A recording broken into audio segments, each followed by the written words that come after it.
Terima kasih untuk yang masih bergabung bersama dengan kami dan di segmen ini kita akan review jalannya perdagangan di awal pekan pemirsa di mana indeks harga saham gabungan berbalik ke zona merah dan kami ingatkan kembali Anda masih bisa berpartisipasi di WhatsApp interaktif di 0812 di 8788 di 3723 seperti yang tertera di layar televisi Anda nantinya.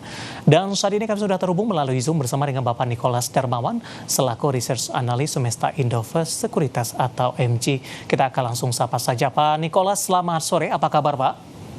Selamat sore Mas David, kabar baik, terima kasih. Terima kasih juga Pak Nicholas sudah meluangkan waktu di IDX Channel. Kabar kurang baik datang dari indeks harga saham gabungan Pak. Hari ini berbalik arah ke zona merah dan untuk sementara meninggalkan level 7.200-an. Analisis Anda pelemahan yang terjadi di sepanjang perdagangan hari ini ketika indeks harga saham gabungan sudah mengalami rally secara beruntun.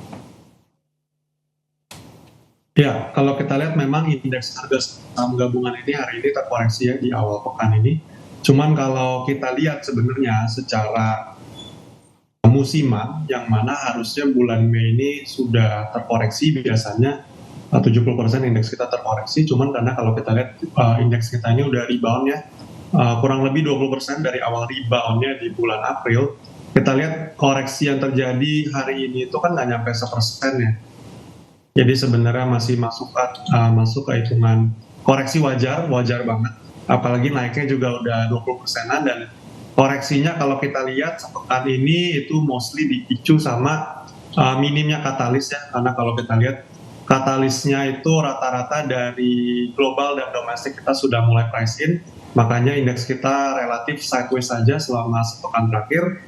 Dan kita perkirakan juga sebenarnya di pekan ini karena kita menjelang long weekend ya.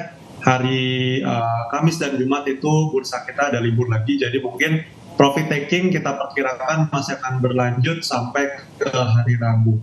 Cuman untuk pergerakan kita perkirakan besok relatif sideways saja. Mungkin seperti itu kurang lebih untuk indeks kita ya. Baik, support dan resisten Pak dengan koreksi yang terjadi hari ini.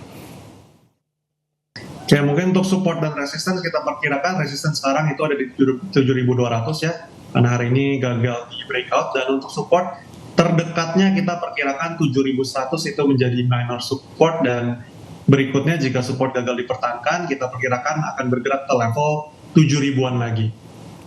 Baik, bagaimana posisi asing? Apakah net buy masih terus berlanjut Pak Nicholas?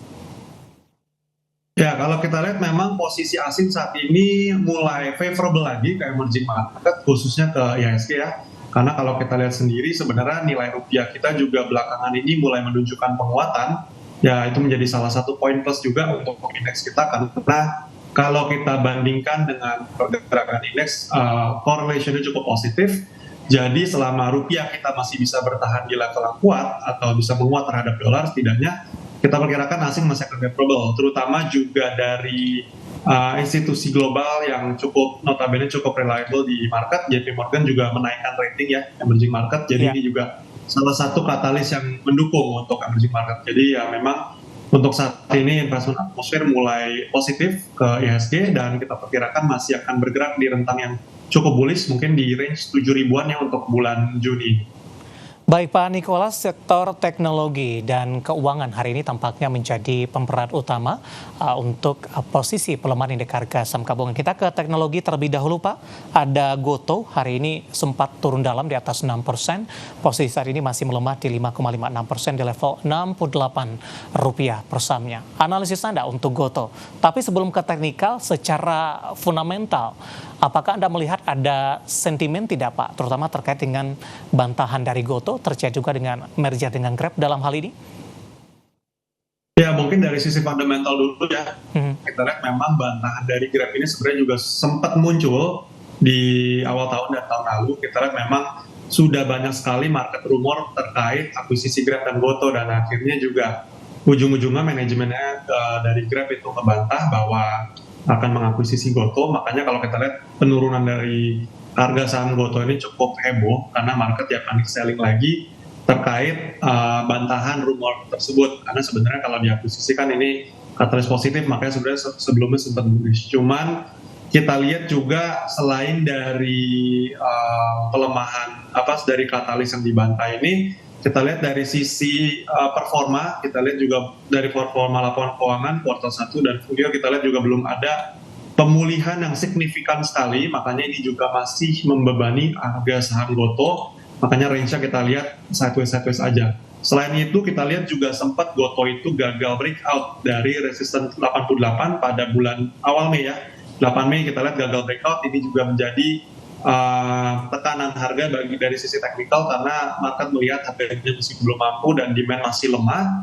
Jadi bersama dengan bantahan rumor tersebut kita lihat Gotoh itu teknikalnya untuk sekarang masih bearish dan kita lihat untuk sekarang pergerakan rentang harga selama harga masih bisa maintain di level 65 kita perkirakan masih akan ada peluang penguatan ke level 70 sampai 72. Cuman untuk waktu dekat tekanan jual selama masih kuat kita perkirakan masih akan melanjutkan penurunan hingga ke level support majornya ada di level 62 seperti itu. Baik, rekomendasinya seperti apa Pak di tengah pelemahan dalam Gotoh hari ini? Apakah akan semakin sulit, jalan terjalnya semakin panjang untuk balik lagi ke level 90?